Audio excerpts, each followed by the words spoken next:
2024 లేదా 25లో డిగ్రీ లేదా బీటెక్ చదివారా? సాఫ్ట్‌వేర్ జాబ్ కోసం ఎదురు చూస్తున్నారా? అయితే కోడ్ జ్ఞాన్ 100 డేస్ కోర్సులో చేరండి, జాబ్ సాధించండి.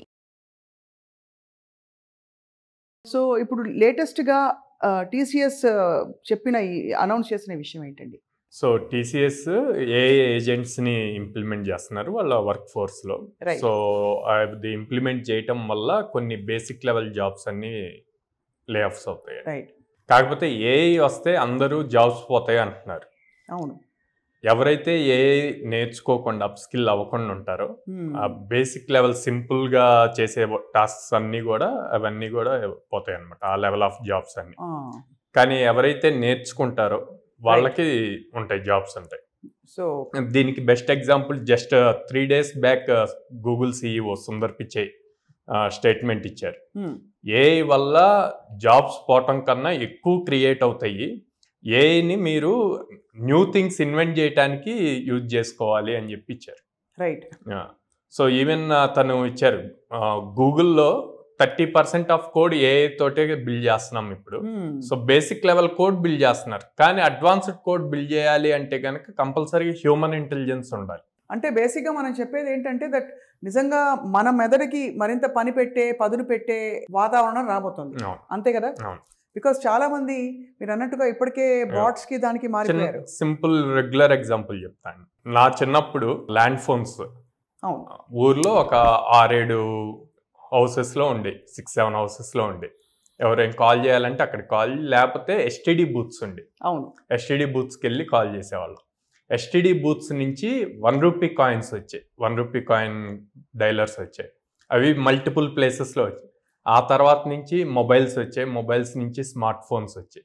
టెక్నాలజీ పెరుగుతుంది, టెక్నాలజీతో పాటు మరి జాబ్స్ కూడా పెరిగినాయి కదా. అవును. అంతే కదా. సో ఇప్పుడు భయపడుతున్నారు. హ్మ్. అట్లాగే ఇంకో ఎగ్జాంపుల్ తీసుకుంటే, ఫస్ట్ సైకిల్స్ ఉండేవి, సైకిల్స్ తర్వాత ఆటోస్ వచ్చాయి, ఆటోస్ తర్వాత కార్స్ వచ్చాయి, క్యాబ్స్, అక్కడి నుంచి ఫ్లైట్స్ వచ్చాయి.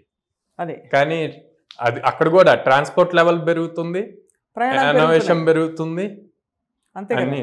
సో స్టార్టింగ్లో భయపడినా అంత భయపడాల్సిన అవసరం, మనం ఆ టెక్నాలజీకి సంబంధించి అప్ స్కిల్ అవుతూ ఉంటే గనక హ్మ్. సేఫ్ సైడ్ ఉంటాం. అది అంటే ఇప్పుడు కానీ ఇక్కడ ఛాలెంజ్ ఏంటంటే సాయిరామ్ గారు, ట్రెడిషనల్గా ఉండే కోర్స్ కరిక్యులంలో ఎంతవరకు దీని తీవ్రతని గ్రహిస్తారని చెప్పి, అరే మన వెంటనే అప్గ్రేడ్ అవ్వకపోతే మన స్టూడెంట్స్ తర్వాత వాళ్ళకి ఇబ్బంది అవుతుందని.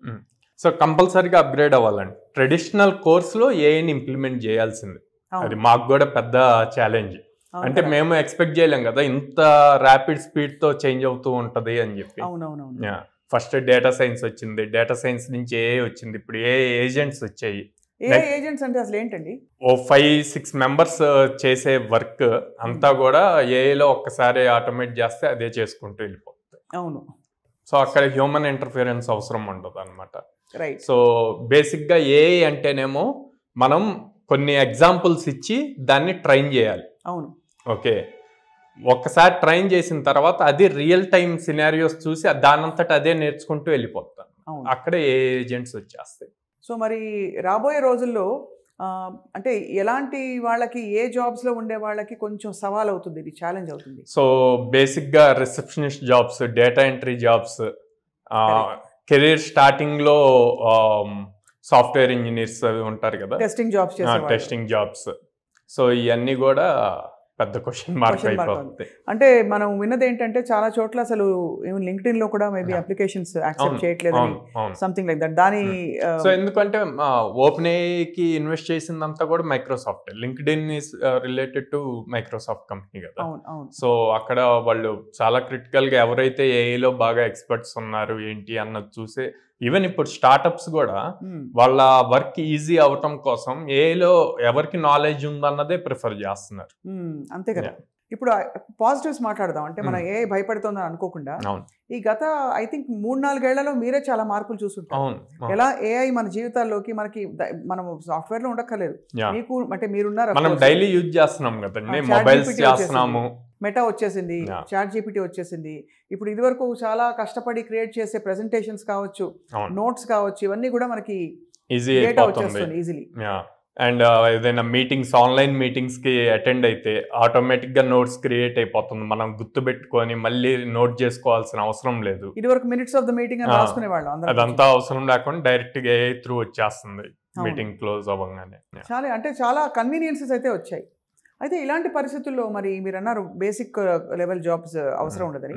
ఇప్పుడు బేసిక్ లెవెల్ జాబ్స్లో ఉన్న వాళ్ళకి ఏమిటి, వాట్ ఈస్ ద ఆల్టర్నేటివ్ ఇప్పుడైతే? For suppose data entry jobs చూద్దాం. డేటా ఎంట్రీలో వాళ్ళు ఎక్కువగా ఎక్సెల్లోకి డేటా ఎంటర్ చేస్తూ ఉంటారు. దాని నుంచి కొన్ని చాట్స్ ఇట్లాంటివి బిల్డ్ చేసి అనాలిసిస్ ఇస్తూ ఉంటారు. దీనికి నెక్స్ట్ లెవెల్కి వెళ్ళాలి అనుకుంటే లైక్ పవర్ బిఐ, ట్యాబ్లో ఇలాంటి టూల్ నేర్చుకొని ఆ టూల్కి సంబంధించి ఈ ఎక్సెల్ ఫైల్స్ని డైరెక్ట్గా ఏఐలోకి అప్లోడ్ చేసి ఆ కమాండ్స్ ప్రాంప్ట్స్ ఎలా రాయాలి అన్నది నేర్చుకోవాలి. నేర్చుకుంటే ఇక్కడ 4 members చేసే వర్క్ అంతా కూడా 1 or 2 members అయిపోతుంది. అవును. కాబట్టి అంటే అది ఆబ్వియస్లీ అక్కడ సర్వైవల్ ఆఫ్ ద ఫిట్టెస్ట్ అని ఏమైనా ఉంటుందా? అంటే అందులో కూడా అప్స్కిల్ చేసిన వాళ్ళలో కూడా బాగా మంచిగా అప్లై చేసే వాళ్ళకి అది ఎప్పుడు ఉంటది కదండి. మనం హైరింగ్ చేసేటప్పుడు చాలా పెద్ద సవాల్ కదా సాయిరామ్ గారు. బికాస్ కోడ్ గ్యాన్ లో కూడా మీరు యాక్చువల్లీ ఒరిజినల్ గా మీరు కోర్సెస్ పెట్టింది మామూలు డిగ్రీలు తీసుకుని బయటపడ్డ వాళ్ళకి ఎటుపోలో తెలియదు. అట్లీస్ట్ ఒక ఉద్యోగం ఉంది అని, ఒక మంచి ఇండస్ట్రీ ఎంట్రీ రావాలంటే కొన్ని కోర్సెస్ అవసరం అని చెప్పారు. ఇప్పుడు మీరు మీ కోర్స్ కరికులంలో ఎలాంటి మార్పులు చేశారు? సో మా కోర్స్ మేము ఫుల్ స్టాక్ కోర్సెస్ చేస్తాము. ఓకే ఫుల్ స్టాక్ కోర్స్ చేసినప్పుడు వీళ్ళు ఫ్రంట్ ఎండ్ చేయాలి, డేటాబేస్ చేయాలి, బ్యాక్ ఎండ్ చేయాలి. ఇదంతా ఒక ప్రాజెక్ట్ బిల్డ్ చేయడానికి వర్స్ట్ కేసులో ఒక 4 members కలిసి కూర్చున్నా కూడా ఒక 10 days పడుతుంది అప్రాప్రియేట్గా మొత్తం ప్రాపర్ బిల్డ్ చేసి డిప్లాయ్ చేయడానికి. ఇనీషియల్ స్టేజెస్లో మేము నేర్పించాం, ఎందుకంటే కాన్సెప్ట్స్ నేర్చుకోవటం ఇంపార్టెంట్.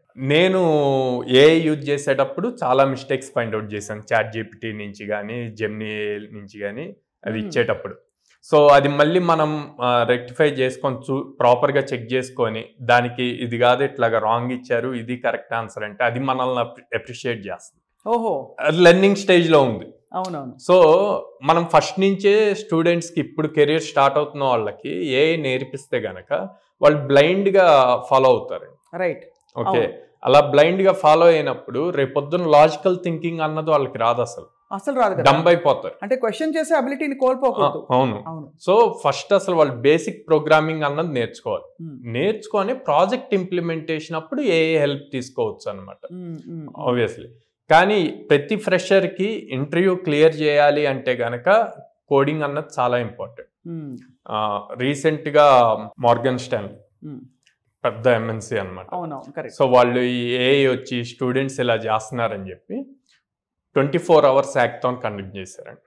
ఓకే, ఈ 24 hours హ్యాకథాన్లో బేసిక్గా ఏముంటుంది అంటే ఏదైనా నెట్లో ఏదైనా యూజ్ చేసి వాళ్ళు ఇచ్చిన ప్రాబ్లం స్టేట్మెంట్కి సొల్యూషన్ ఇవ్వాలి.